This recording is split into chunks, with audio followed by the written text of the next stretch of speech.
Muito bom dia, muito boa tarde, muito boa noite a todo mundo que está assistindo esse primeiro episódio do FATcast, podcast do Colégio Fátima. Primeira edição aqui, edição de 2024. Muito feliz, né? Diferente do ano passado, que hoje a gente está começando mais pro meio do ano, né? Estamos em julho agora, entrado no segundo trimestre, né? Mas a gente não podia deixar de fazer esse primeiro episódio e com pessoas maravilhosas aqui, pessoas que vocês já conhecem, né? O professor Márcio, né, que já vem nos acompanhando aqui no projeto. Tudo bom, professor Márcio? Olá a todos, eu sou o coadjuvante aqui na história, né? O professor que auxilia o Henrique aqui. Estamos de volta em 2024, né? Isso aí. E hoje a gente veio falar, né, sobre um assunto muito interessante, muito importante, inclusive, né? Que está entrando em pauta, né, nesse ano. Com esses participantes que a gente trouxe hoje, que a gente vai pedir para se apresentar um por um aqui. Aí, começando, né? Então, bom dia, boa tarde, boa noite a todos e a todas. Eu me chamo Cassiano Ricardo Chavinski, sou professor de Biologia do Ensino Médio do Colégio Fátima e também integrante do Comitê Ambiental do nosso colégio. Então, muito obrigado pelo convite. Não. É um prazer trocar essa ideia e estar acompanhado de grandes pessoas e professores aqui para a gente debater um tema muito importante. É ótimo, ótimo. Excelente. Oi, gente. Eu sou o Gabito, sou professor de Geografia aqui do Colégio Fátima. É um prazer estar participando desse projeto maravilhoso e ao lado de pessoas tão talentosas, né, e geniais para debater esse assunto tão vasto e importante, que rende bastante, né, e urgente, com certeza. Sim. Hoje a gente vai debater aqui sobre no geral, do Comitê Ambiental, né, que é um projeto que vem vindo aqui se desenvolvendo. E, na verdade, não vai ser tão eu que vou falar hoje. Quem vai falar vai ser o pessoal que está sendo convidado. E por isso, né, a gente veio falar justamente aqui num tempo, né, de uma situação que a gente está passando, né, que o Rio Grande do Sul passou, né, que é justamente essa catástrofe ambiental que a gente sofreu também, né, então se recompondo agora, né, e hoje a gente veio falar justamente sobre esta pauta, né, do meio ambiente, que eu trouxe o professor Gabito, de Geografia, para nos auxiliar, e o professor Cassiano, né, que vai nos ajudar também a falar um pouco sobre o comitê. E agora, indo direto ao ponto, eu queria saber, né, eu e o professor Márcio, a gente tem essa pergunta, essa dúvida de quando foi a primeira ideia disso do comitê, e como que ele é, o objetivo, quando que surgiu, qual a finalidade, né? Eu acho que é uma coisa muito importante da gente debater hoje. Sim, sim. Bom, a primeira ideia de instituir o Comitê Ambiental no Colégio Fátima, ela veio no ano passado, em que houve uma formação com os professores a respeito da conscientização ambiental no ambiente escolar. E dentre alguns projetos que foram apresentados, né, para todos os professores de todos os níveis do colégio, dentre essas opções tinha o Comitê Ambiental como um núcleo de formação, de desenvolvimento de projetos e de estudos para ser implementado em todos os setores educacionais do Colégio Fátima. Então foi uma ideia muito bem acolhida pela direção e pelos professores, pensando na importância, né, de essa pauta constantemente no nosso colégio, na nossa comunidade de forma geral, pensando que é algo inerente à nossa condição humana, né, esse cuidado que a gente precisa ter, e a gente acredita, enfim, o Comitê Ambiental ele ganha força porque toda a comunidade escolar acredita muito na importância dessa temática, né, na nossa vida, nos nossos projetos, para constantemente a gente estar pensando e se empenhando, né, fazendo algo para essa finalidade. Uhum. Como o próprio FATcast, né, que é um projeto nascido das ideias que sempre vem eu acho que nessa parte do projeto, né, que aqui no Fátima a gente tem muito disso do projeto, das idealizações, né, dos projetos, que alguns às vezes até não avançam, outros avançam e muito bem, né, que é o caso que a gente vê do Comitê Ambiental, né, que a gente recentemente teve a posse, né, dos membros e dos professores, apoiadores e tudo. E na integração, né, a integração do colégio que foi ali em abril, né? Isso. E aí a gente teve, acho que teve uma atividade, né, que inclusive foi importante, né, como um marco. E quais seriam os objetivos para esse ano no comitê, assim, enfim, de toda a finalidade? Sim. Um dos principais objetivos de ter um comitê ambiental aqui no Colégio Fátima é ter essa plataforma para poder integrar as diversas atividades que já são desenvolvidas aqui no colégio, né? Porque a gente sabe que diversos professores realizam algumas ações específicas com seus alunos. Então, o primeiro objetivo do comitê é justamente integrar todas essas ações para dar visibilidade a esses projetos a um nível, né, de toda a nossa comunidade escolar. Então, desde o ano passado, principalmente no início desse ano letivo, eu e algumas pessoas do colégio, né, representando outros setores, a gente somou esforços e dedicação para estruturar o comitê a nível institucional, para pensar o que o comitê pode oferecer para o colégio e de uma forma a consolidar o comitê ao longo do tempo, né, para que, além de ser seja um projeto que tenha uma estrutura, né, para receber diversos alunos e tenha uma perpetuação ao longo do tempo. Então, como uma plataforma, né, a gente tem o objetivo de fazer essa integração dos projetos que já são desenvolvidos, mas a gente também tem projetos específicos que nós vamos desenvolver enquanto comitê, né, que agora, recentemente, teve divulgação de um edital de seleção de alunos voluntários, né?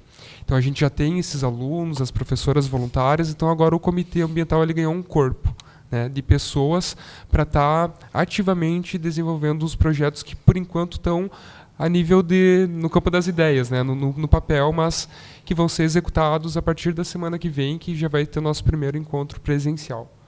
Acho que é importante falar, né, que o Comitê Ambiental ele tem uma página, né, que ali tem todas as informações, né, tem os editais, os membros do conselho, as ações que estão sendo produzidas, né, a gente tem todas as informações ali dentro do site do colégio, né?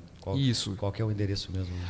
É colégio Nossa Senhora de Fátima.com.br/comitê-ambiental. Né? Acredito que se a gente entrar na página inicial do colégio, tem uma aba projetos e vai ter o comitê ambiental e justamente ali, né, que nosso meio de divulgação também tem uma galeria de fotos, porque como o Henrique comentou, desde o começo do ano a gente trabalhou na divulgação da ideia do comitê, a gente já trabalhou com algumas atividades, né, tanto no ensino médio como aquele plantio muito simbólico, né, desse momento inicial do comitê, e desse espaço que o ensino médio nos abriu, mas também foram realizadas já algumas atividades como pedágio ecológico, algumas atividades com ensino fundamental 1, né, e os anos iniciais também.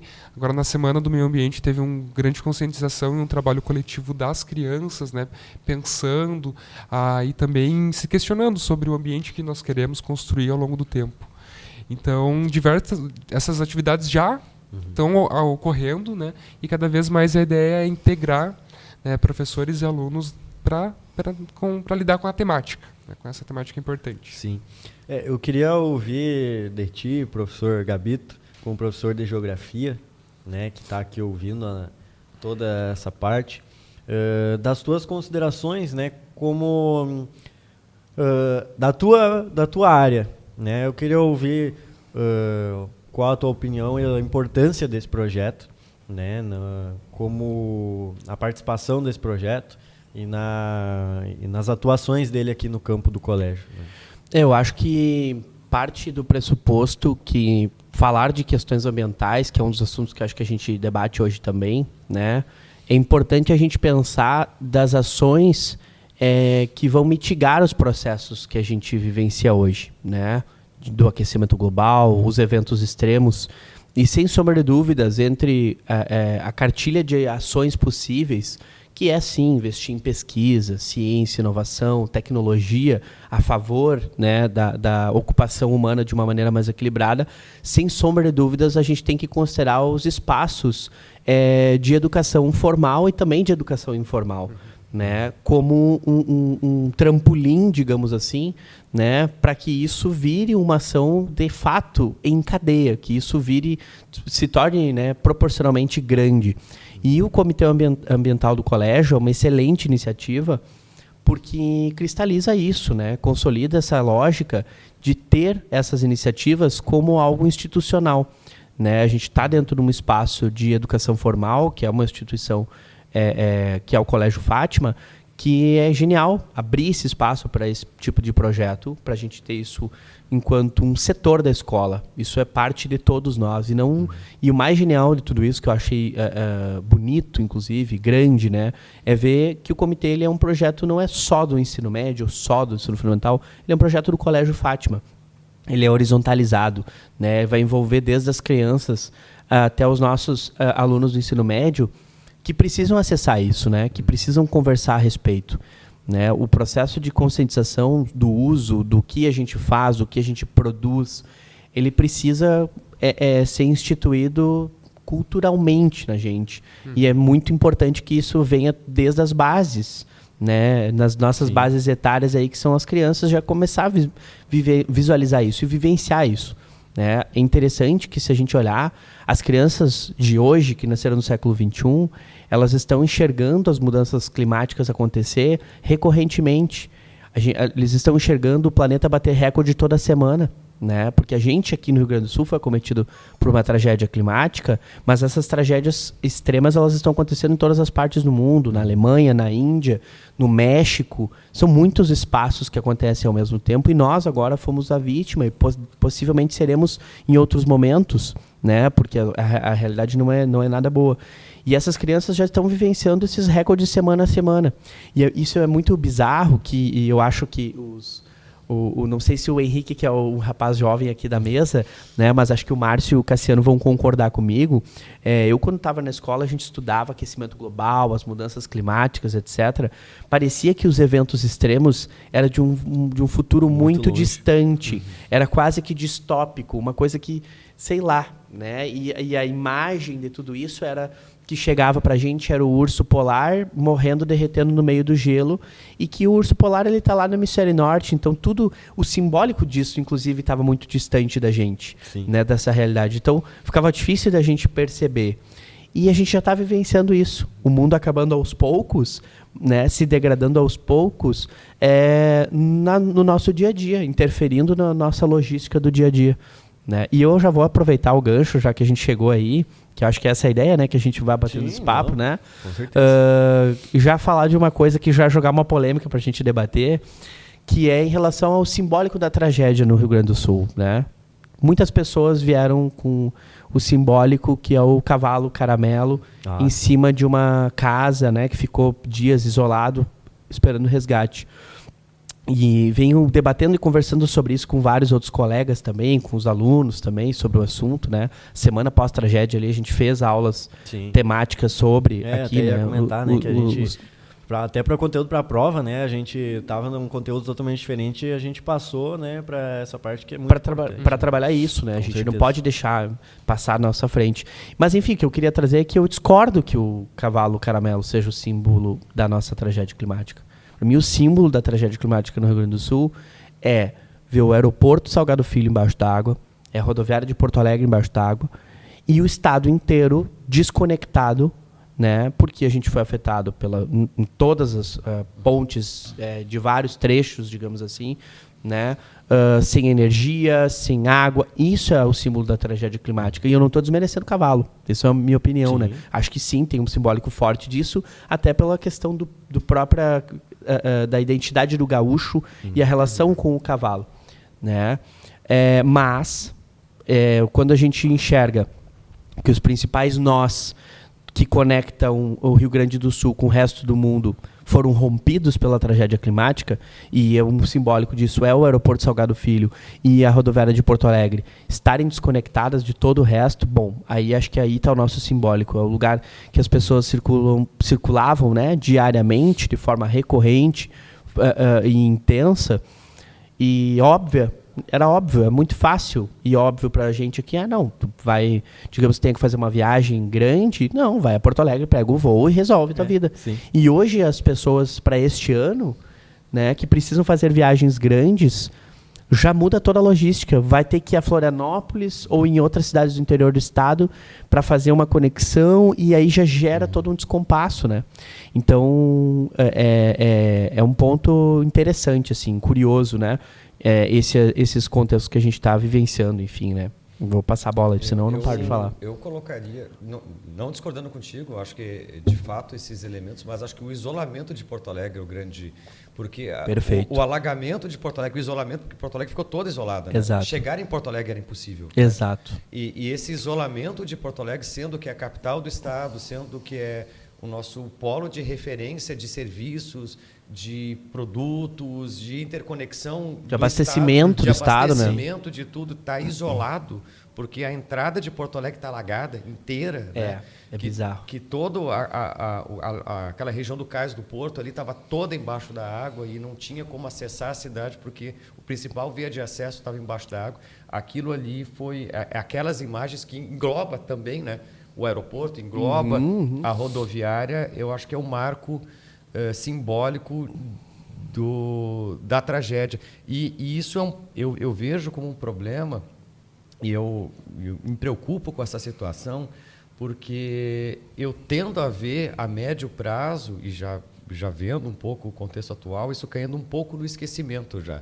Né? Do ponto de vista nacional, a gente já não está ligando muito para isso. Porque a gente tem que lembrar que, por exemplo, algum tempo atrás aconteceu na Bahia isso. Né? Perfeito. No norte de Minas, Bahia, que teve Recife também. Grandes alagamentos, né? No interior do Nordeste, região lá do Ceará e outras regiões que eram regiões marcadas pela seca, tiveram grandes chuvas, né? E ficaram embaixo d'água, cidades inteiras também. E isso passou e a gente não discute mais isso.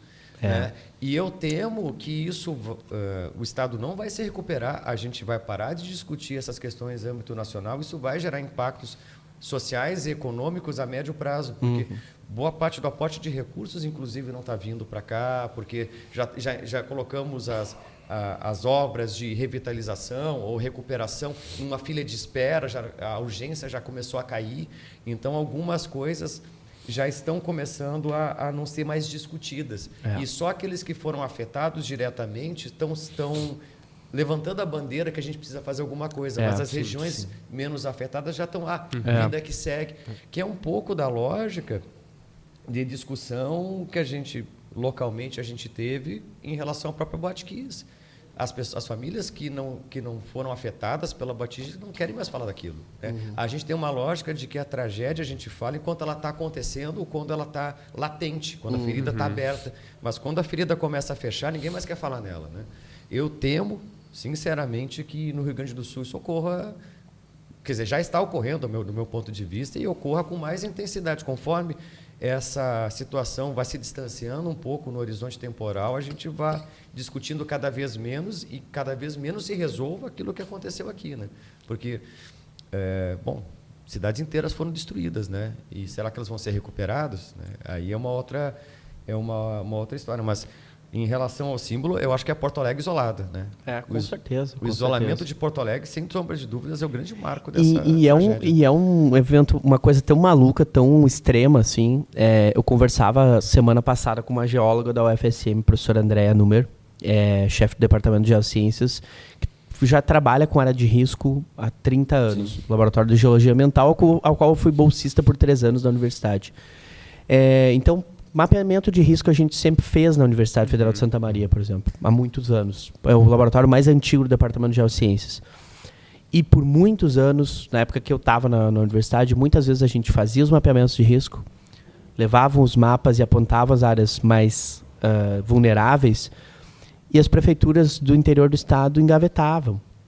Achavam que era bobagem, não fazia esforço nenhum, porque às vezes esse esforço político vai atender a área da periferia e não aparece, né? E aí a gente sabe como funciona esse jogo.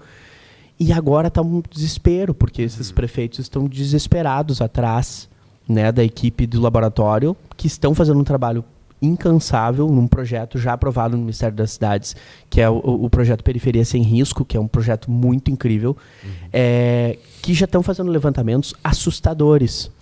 Para vocês terem uma ideia, a geóloga tinha comentado comigo assim, olha, 4 anos atrás eu orientei uma tese de doutorado que mapeou deslizamento de terra entre Santa Maria e Candelária, mapeou na época, 4 anos atrás, num regime de chuva considerado intenso, 4 anos atrás, 60 deslizamentos, tá? Que já é bastante, descorregamentos e deslizamentos.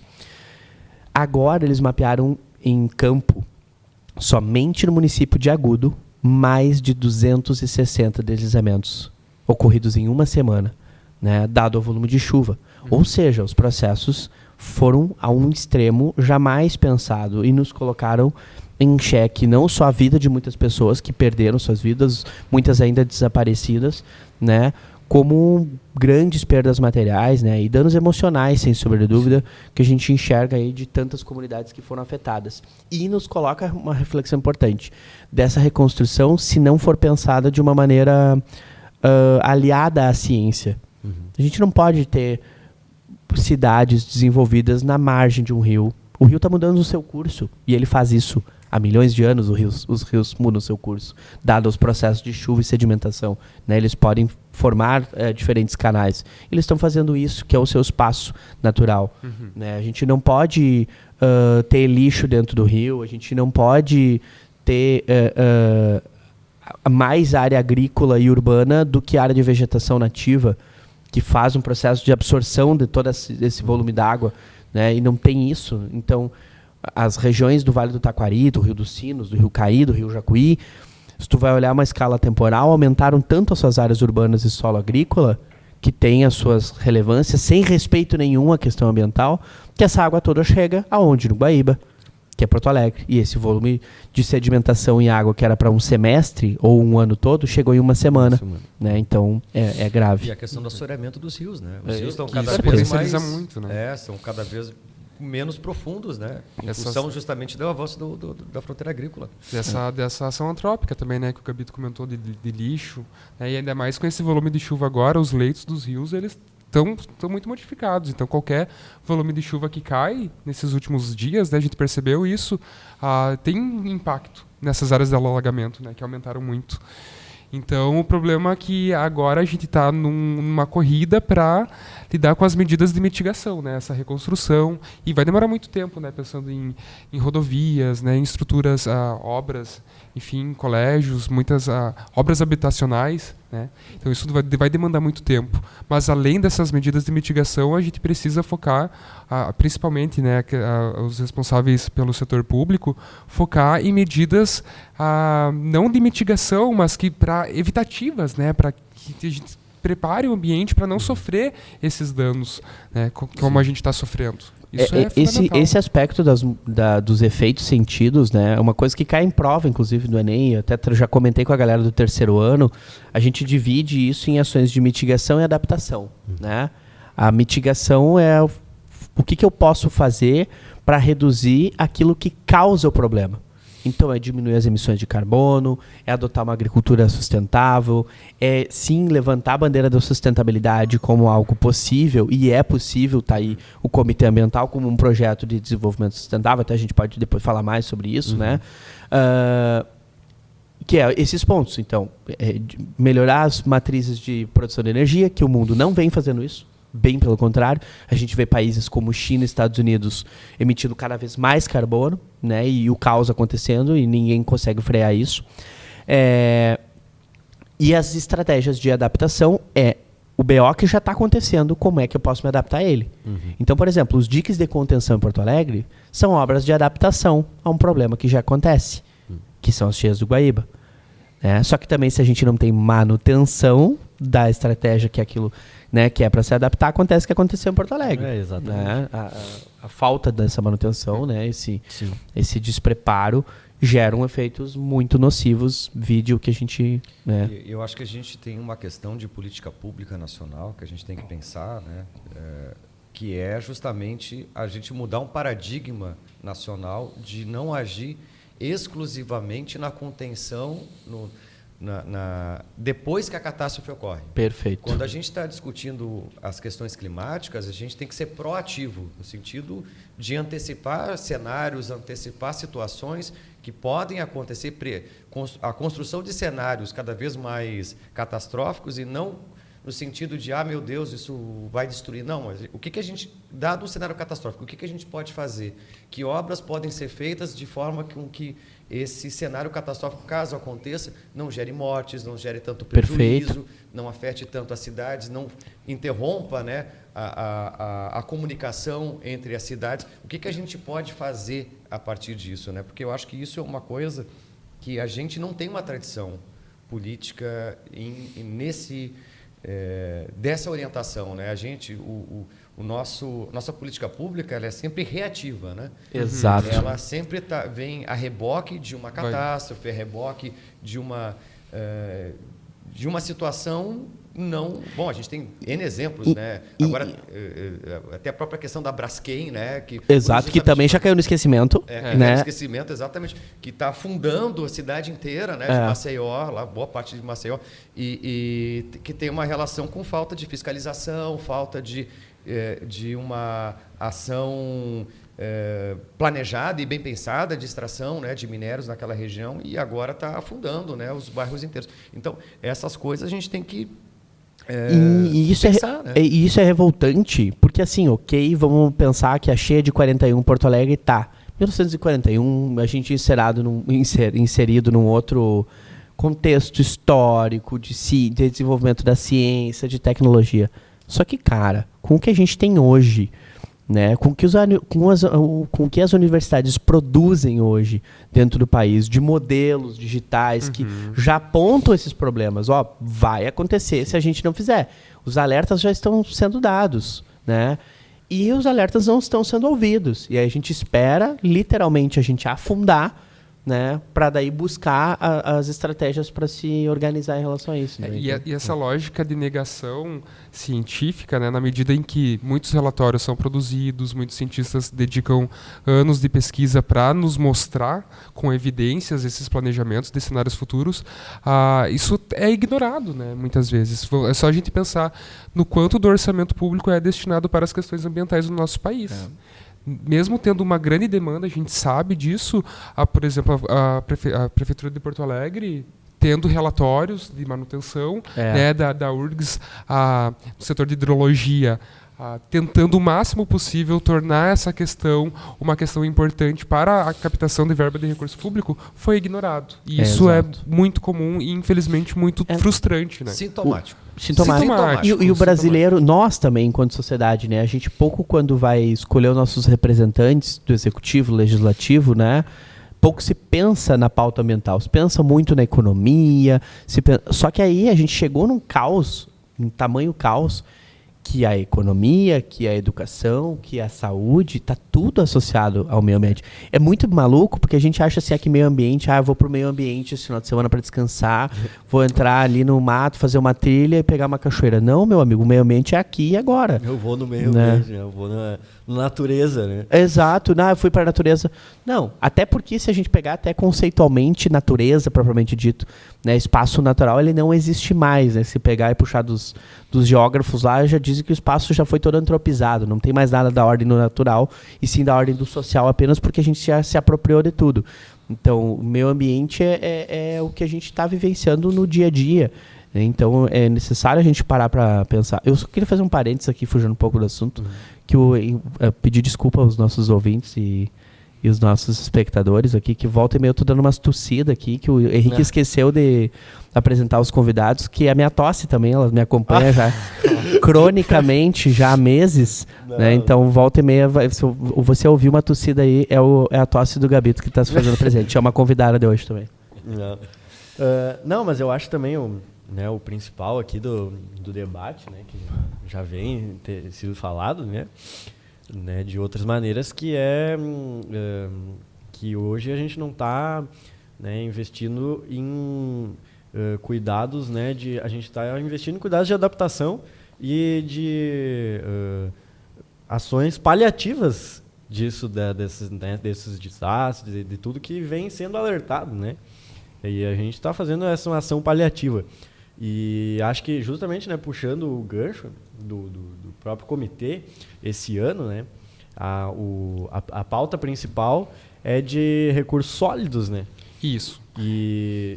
E daí também eu acho que é outra pauta, né, que a gente pode pensar como que isso também afeta, né? O clima, enfim, todo o meio ambiental, né? Sim. Antes de entrar nesse tópico específico, eu só quero pegar um gancho que o Gabito comentou a respeito da nossa... que muitas vezes falta a identificação nossa enquanto indivíduo, enquanto bicho mesmo, que faz parte de algo muito maior. Né, que é o habitat que a gente está integrado com outras espécies num contexto ambiental, com outros fatores abióticos e bióticos, e sim, a gente tem uma relação codependente com esses outros organismos vivos, com esses outros fatores.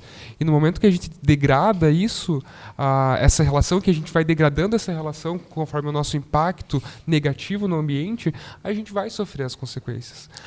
É muito louco assim pensar que, da perspectiva ambiental, que essas enchentes, as cheias, elas podem ser uma resposta do planeta que é vivo, é um organismo vivo, e, em consequência, a nossa desorganização enquanto espécie de indivíduos que não está sabendo usar os nossos meios de uma forma inteligente. E aí a gente, de forma não só irresponsável, a ação humana promove isso, e considero até de forma leviana a gente chamar, às vezes, esses eventos catastróficos de desastres naturais. Né? Eu sempre falo muito em aula, quando vou trabalhar os terremotos, os tsunamis e as atividades vulcânicas, eu digo, gente, isso é um desastre natural. Não me venham chamar enchente de desastre natural. Enchente é um fenômeno causado e produzido pela ação humana. Né? Então, pela impermeabilização do solo, N motivos, né? Mas, falta enfim, de saneamento básico. Falta de saneamento básico. Então, são diversas formas nocivas que a gente vem se relacionando, né? E aí os modelos da ciência, que é interessante também isso, essa discussão eu acho sempre muito válida de trazer. A ciência, sim, tem avançado muito para buscar modelos que a gente possa continuar vivendo bem, né? E vivendo consumindo. Porque também, às vezes, a gente fica falando questões ambientais, já vem lá, as pessoas estão escutando e falam, lá vem o Zeco chato. Né? O Zeco chato me dizer que eu tenho que fazer isso, que aquilo, que eu tenho que plantar uma árvore, né, escrever um livro e botar um filho no mundo e tá tudo certo. Não, Sim. Não é por aí. A gente tem que pensar que a lógica de sustentabilidade é manter e fazer manutenção do nosso modelo de consumo. Porque o consumo ele é inerente à nossa existência, a gente consome para se sentir vivo já. E isso é cultural. Não foi a gente que criou, a gente quando chegamos a gente aqui, chegamos, como diz o ditado, chegamos, a véia já estava morta, não tem o que fazer, né? Então, como é que a gente pode, a partir dessa perspectiva, manter um equilíbrio do uso desses recursos? A gente vai usar os recursos, mas de uma maneira racional. Tá aí a ciência nos mostrando isso, e aí tem um outro ponto que eu queria trazer, é o quanto comunidades originárias, tradicionais, já desenvolvem sustentabilidade há 10, 12, 14, 15 mil anos. O Brasil é exemplo disso. Quantos povos amazônicos já vivem em equilíbrio com a floresta sem ter que derrubar ela? E por que agora tem um modelo que tem que derrubar a floresta para criar gado, né, na região amazônica? Vide o tamanho, a gente tem em torno de 320, 310 milhões, hoje esse número deve estar maior até, milhões de hectares de espaço agrário no Brasil. Né? Para que tem que aumentar? Será que precisa? Será que eu não consigo melhorar o aproveitamento por hectare do que eu já tenho de área consolidada? Né? Mas não, a gente faz o caminho oposto. E aí, como o Cassiano disse, o planeta é um organismo vivo, é um ser vivo. Ele vai nos responder de alguma maneira. Né? Inclusive com o surgimento de novas pandemias, né? Com os eventos climáticos atmosféricos extremos, que é o que já está sendo vivenciado. Concomitante ao Rio Grande do Sul, nos falou, mas a Alemanha estava passando pelo mesmo BO, que já tinha acontecido em 2021 na Alemanha, agora voltou a repetir. Né? Agora a Índia tem gente morrendo de calor, literalmente. Né? O México tinha lá os macacos caindo morto das árvores porque estava com uma onda de calor absurda. Ou seja, as coisas não... Normal não dá para dizer que tá, né? E A água literalmente passou o nariz do negacionismo científico agora. Né? Negar o que está acontecendo é muito grave. Né? Então, é muito bizarro. Assim, né? Eu acho que a gente tem que sempre falar, né, desses... Porque sempre surge aqueles modelos, mas na época do meu avô... Não, na época do teu avô nunca aconteceu tanta catástrofe em tão pouco tempo. Exato. Esse é o grande ponto. Não é que vai acontecer fenômenos novos, é que a intensidade dos fenômenos ela se torna recorrente, né? É muita intensidade e de forma recorrente. Isso nunca existiu na história do planeta, registrada da humanidade, nunca existiu. A gente está vivenciando um período único. E esse período só tem uma explicação. Essa ideia de que o aquecimento global é algo natural e não tem ação humana, isso já foi desmentido há muito tempo. É sempre bom a gente frisar, porque graças ao desenvolvimento de coisas como inteligência artificial, a gente conseguiu fazer modelagem de dados e integração de bancos de dados diferentes, de forma a produzir modelos climatológicos, né, de alta ação precisão, humana, né? de alta precisão, que contabiliza absolutamente tudo, né? Que junta efeitos de aquecimento da água dos mares, a energia cinética dos ventos, a gente consegue ver todos os modelos de ação humana, integrar dentro de modelos e verificar se de fato, testar a hipótese se é o ser humano ou não que está gerando isso. E não tem outra hipótese que possa, a não ser que tenha alienígenas construindo coisas, com uma teoria conspiracionista, né, que não tem base científica alguma. Qualquer outro elemento só pode ser a ação humana que está produzindo isso. E se a gente está produzindo isso, a gente também, né, tem vários cientistas produzindo soluções para isso. A questão é só a gente dar ouvido para quem está produzindo as soluções e seguir essas soluções enquanto política pública. Né? Eu acho que a gente está num contexto de avanços significativos e de avanços científicos muito profundos, né, e instigantes, inclusive, dentro do cenário mundial, porque muita energia está sendo direcionada para a questão ambiental, energias renováveis e tudo mais, só que a gente precisa, como sociedade, querer isso. Né? Esse é um grande ponto. Se a gente não entende como sociedade que temos um problema, esse problema é fruto da ação humana e a gente é parte da solução, a gente não vai resolver esse problema. E achar uma solução para isso, a gente não... Porque bem essa questão, o meio ambiente é como se fosse um matinho. Não, o meio ambiente é a gente. E se a gente tem um potencial de fato, a trazer a solução para isso, se a gente não fizer nada, a gente tem um potencial, sim, de levar o ser humano à extinção. Porque a gente, como ser vivo, pode, sim, ser extinto. Se a gente não tiver condições de existência, se a gente não tiver terreno para plantar, lugar para comer, um ar adequado para respirar, a gente morre, a gente é um ser vivo. Né? E a gente pode levar, sim, a isso. E não é querer causar o desespero, mas artigos científicos de qualidade já fizeram estimativas futuras fazendo uma correlação do nível de desmatamento mundial com quanto a nossa espécie vai poder durar se esses níveis se mantiverem ao longo dos próximos 40 anos. Então, é delicado, sim, e nós somos uma espécie suscetível como qualquer outra. E isso que é difícil ter essa concepção muitas vezes, né? Porque tem o antropocentrismo, a ideia do que a nossa espécie ela é soberana, ela está acima das outras, e eu acho que é aí que mora a importância do Comitê Ambiental, né? De tentar, desde dos anos iniciais, estabelecer uma conexão, eu enquanto indivíduo conectado com o planeta, né, com outras espécies, para sim ter essa noção da nossa responsabilidade. Né? Porque sim, como vocês comentaram, a gente pode fazer coisas. E eu acho que não é só poder, né? A gente precisa. A gente está num ponto que cada indivíduo, que cada um de nós precisa se conscientizar e fazer o que está ao nosso alcance. Claro que nós não somos os maiores poluidores do planeta, porque a gente sabe que são as grandes indústrias, né? As grandes corporativas, que muitas vezes não se responsabilizam com o seu passivo ambiental, infelizmente. Mas a gente não pode olhar para essa situação e achar que eu não posso contribuir, eu não posso pensar ambientalmente, eu não posso ter um comportamento pró-ambiental, que é o que a gente vai tentar instituir enquanto comitê, né? Que não basta apenas eu ter uma consciência ambiental, não posso apenas saber dessas pautas. Eu, enquanto indivíduo, eu preciso ter um comportamento a favor do ambiente, tentando minimizar a minha pegada de carbono, né? O meu impacto. E conseguir identificar inclusive ter essa consciência, sim, eu acho que é importante a gente ter a nossa ação dia a dia, cotidiano, isso é válido demais, mas sobretudo essa consciência consolidada na cabeça da gente para a hora da gente cobrar das pessoas que estão à frente, né, disso.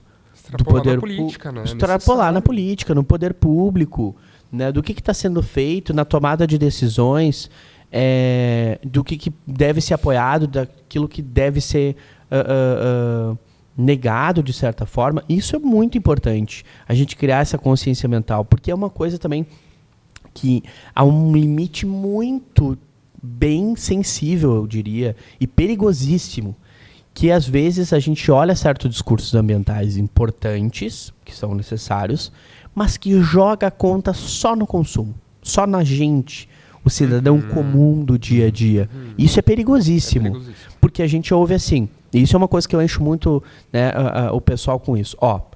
Quando vai falar de gasto de água, né? Estamos gastando muita água, vai escovar o dente, fecha a torneirinha. Tem cabelo grande, né? Molha o cabelo, bota o shampoo, fecha o chuveiro, nem que esteja no frio que nem de hoje, tu estando suscetível a pegar uma pneumonia. Não interessa para salvar o planeta. Eu sempre digo, não é por aí, e óbvio que não é para você abrir todas as torneiras da sua casa e começar a rir do sistema, né? Mas é pensar que o que gasta mais água hoje no mundo e no Brasil é a irrigação demasiada na agricultura e o consumo na indústria. E eu não estou dizendo também que mas a irrigação é importante para a agricultura, para a gente comer e tal. É importante, mas de que maneira está sendo feita essa irrigação? De forma controlada, de forma descontrolada? E aí entra o consumo consciente nosso do dia a dia, que é, sim, eu fechar a torneira quando precisar, mas também entender que o desperdício, por exemplo, de comida dentro da minha casa é uma forma de degradar o meio ambiente. Porque foi gasto muitos litros d'água para produzir 1 quilo de carne. Se eu botar a comida fora, eu estou colocando o recurso que foi utilizado. Essa concepção do espaço formal ela é importante, né? Porque senão joga no consumidor. Né? Lavou o carro no final de semana, meu Deus, acabou com o planeta Terra. Não, mas ninguém chega e te diz, uma calça jeans, né, 80 litros de água que tu vai gastar em média para produzir uma calça jeans. Aí será que eu preciso de 25 calça jeans no meu guarda-roupa? Acho que não preciso. Esse tipo de consumo consciente, ele precisa ser debatido, ele precisa ser falado, né? Porque aí senão a gente cai no risco de... É fácil, inclusive, para as grandes corporações, para a indústria que produz muito impacto ambiental, joga na conta do consumidor, né? Fica confortável e segue emitindo carbono como nunca, né? Então são pontos importantes assim também de levantar essa bandeira, né? Eu acho que é o mais importante, né, até de tudo isso, é a transformação em ação concreta, né? Em ações concretas, né, se perceber, né, como o indivíduo que também faz parte do meio ambiente, que nunca deixou de fazer parte do meio ambiente, que às vezes a gente... As próprias crianças, né? Isso eu acho que é também a importância do comitê. As próprias crianças vêm numa educação de que a gente é a gente, aí os bichinhos são os bichinhos, aí a natureza não está no nosso meio, mas que a gente deve tudo à natureza e ao meio ambiente que nos possibilita estar aqui hoje, né? Então, eu acho que é sim muito importante ser debatido, e não só debatido, mas como também ser botado em prática com ações concretas, né? Acho que isso é a parte mais importante. A gente tem, né, como eu já trabalhei com a parte agro, né, de forma ativa, né, que eu trabalhava com medição de terra, né, no meu passado distante já, né, faz mais de 10 anos, mas naquele momento eu lembro de situações de como justamente a falta de tecnologia no campo, ela impacta muito, né? Claro. Porque, por exemplo, irrigação por gravidade, isso é um absurdo no século XXI, né? Tu abrir uma vala e deixar a água correr, porque tu vai perder um horror de água, ainda mais no dia quente, porque vai evaporar um monte de água. E se a distância entre o vertedouro, onde está saindo a água, e o ponto final for muito longa, a água talvez nem chegue lá. A eficiência da irrigação é baixa, a evaporação é alta, é tudo aí errado. Voltamos para a Mesopotâmia e o Egito Antigo, né? Só que esse modelo é recorrente aqui no estado. Sobretudo em várias culturas. Tem várias culturas que vão se utilizar desse tipo de tecnologia extremamente arcaica.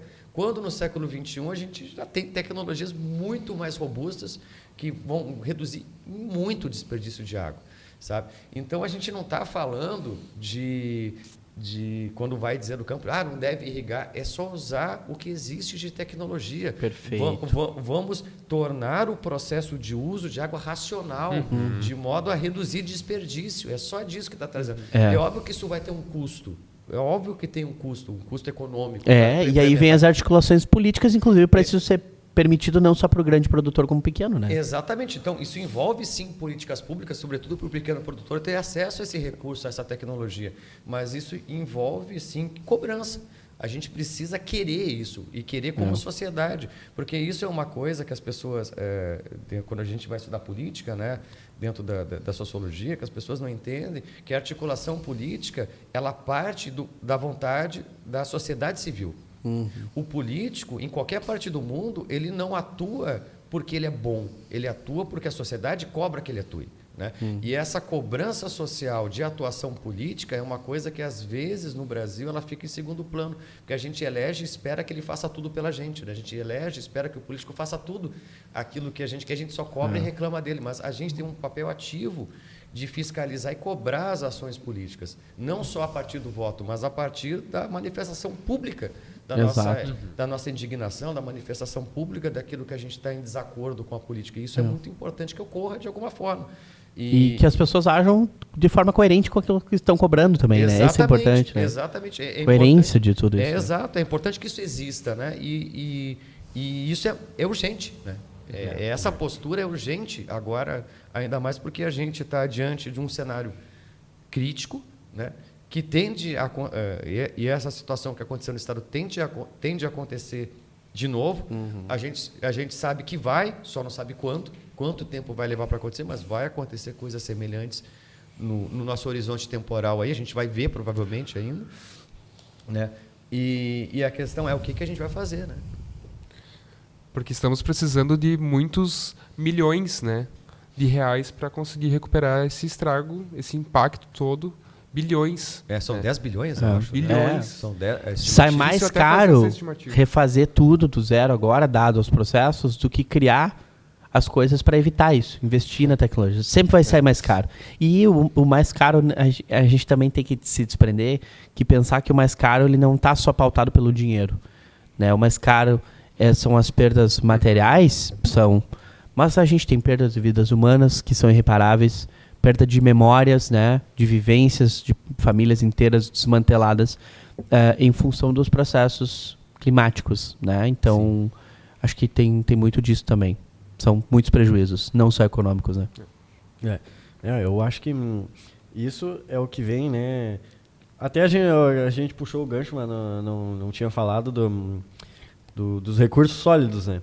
Que daí, como o último tópico para fechar assim isso da parte do comitê, né, como essa organização, é de como a gente vai agir nessa parte do tema, da temática, da pauta desse ano, né, que é dessa parte dos recursos sólidos. Sim, a gente escolheu um tema anual para estar trabalhando as próximas ações. Né? E pensando também na demanda do colégio, quanto que é importante bater no martelo sempre da questão do lixo, né? Dos resíduos sólidos. Então, o quanto é importante tornar isso visual, né? Então, ter pontos de coletas, estimular a reciclagem desses resíduos, né? Tentar entender e colocar na nossa prática cotidiana essa separação consciente, né? E tentar articular, enquanto Colégio Fátima, uma coleta de responsáveis que realmente vão dar uma destinação correta a esses resíduos. Porque a gente consegue articular essa coleta que vai ser feita aqui no colégio com uma associação de catadores, por exemplo, que necessitam desses resíduos muito além para fazer uma destinação adequada, ambientalmente correta, mas como um recurso financeiro para se manter na vida. De subsistência, né? Subsistência. Então, é pensar que todo resíduo, né, ele tem uma finalidade, ele não vai desaparecer.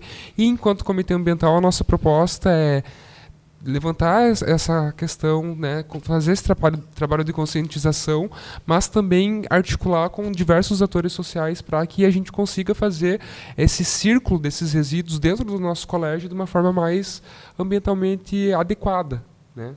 E ao longo do tempo isso sendo estabelecido na nossa cultura cotidiana, enfim, de todas as pessoas que convivem aqui no Colégio Fátima, a partir da insistência dessas ações que podem ser poucas, né? Mas elas são de extrema importância quando a gente pensa nisso acontecendo numa escala. Isso acontece em diversos países menores, mas que funciona, né? Que tem uma legislação que regulamenta isso, né? No Brasil ainda tem muito a se fazer, mas eu acho que enquanto instituição educacional esse é um grande passo, né? E pensando na questão educacional desse processo, no momento em que tu educa uma criança a fazer isso, ela faz em casa, né? A gente está mudando não a atuação de uma pessoa, de uma criança dentro do colégio, está mudando, às vezes, o comportamento de uma família inteira. E que vai se relacionar com outras famílias. Vai se relacionar com os avós, com os tios. Isso aí. Então, isso tem um efeito de disseminação, né, interessante. Né? Não é uma questão, embora seja restrito ao ambiente escolar, inicialmente, né? Isso repercute e esse é o lindo da educação, né? É o grande efeito da educação, que ela, mesmo no espaço formal, ela nunca fica só aqui, né? Ela transcende. Por isso que a gente quis trazer hoje, né, justamente como primeiro episódio, como abertura, né? Assim como a gente foi paralelo, né, ao desenvolvimento aí do podcast, junto com o comitê que já criou o corpo e vai se desenvolver muito mais ainda, né? Então, acho que foi sim um debate muito bom, né? Alguma coisa assim que possa realmente trazer visibilidade, né? Que esse é o principal, tanto do próprio podcast como do comitê, né? Todos os projetos precisam de uma visibilidade para que não seja o efeito de causa não seja só aqui, né? Só em uma família, desde que qualquer efeito já é benéfico, né? Qualquer efeito, né? A gente não pode dizer que só porque uma, duas pessoas, três, uma família sendo afetada não é benéfico, né? Então, eu acho que isso também é o principal, e de articular cada vez mais dessa rede de apoio, né, de alunos, professores, famílias, né, que vão ser afetadas beneficamente, né, e colégio como instituição, e também na visibilidade, né, de poder lançar isso para fora também, né? Então eu acho que é muito importante, né? Agradeço a participação de vocês aqui pelo episódio de hoje, né, que é muito importante, muito relevante para o tempo, né, de hoje em dia, e que a gente sabe que não é só de hoje, não é só do passado, e o futuro não é também lá, né? É logo aqui, e a gente vai usar isso muito ainda, né? Então, agradeço novamente professor Cassiano, professor Gabito, pela participação hoje, e a gente vai encerrando. Não sei se vocês querem fazer mais alguma conclusão agora, para o final. Eu quero só agradecer em nome do Núcleo de Gestão do Comitê Ambiental, que sou eu e diversas outras pessoas, né, que estão estruturando e pegando junto. Agradecer o convite, agradecer a oportunidade do espaço e agradecer a riqueza do nosso debate, que eu acho que trouxemos vários pontos muito importantes de reflexão, né, e de ação também, né. Sim. Muito obrigado. Eu também gostaria de agradecer a oportunidade de estar participando desse projeto, que acho muito fantástico. A presença dos meus colegas aqui, sempre é bom conversar com vocês, para a gente sempre aprende uma coisa diferente, né? E que bom a gente poder estar captando isso para reproduzir, para muitos poderem estarem ouvindo aí também, tá? Então, valeu e vamos aos próximos episódios, né? Vamos aos próximos. Isso aí. Então a gente vai encerrando o episódio de hoje, né? Nas presenças ilustres aqui, né? Sobre o comitê. E, bom, é isso. A gente se vê no próximo episódio, vai seguindo aí, todo mundo pode acessar, né? Até o Cassiano falou também, que quem quiser acessar e ler sobre o comitê, que está muito legal lá no site, né? Já li tudo lá. Deixa no link ali. A gente vai, aí que pode acompanhar no Instagram também, quem quiser acompanhar a parte do podcast, também vai ser lançado aí o primeiro episódio no YouTube, e também no Instagram vai ser lançado isso do comitê, no site e no Instagram também, tá? Até a próxima. Um abraço. Feito.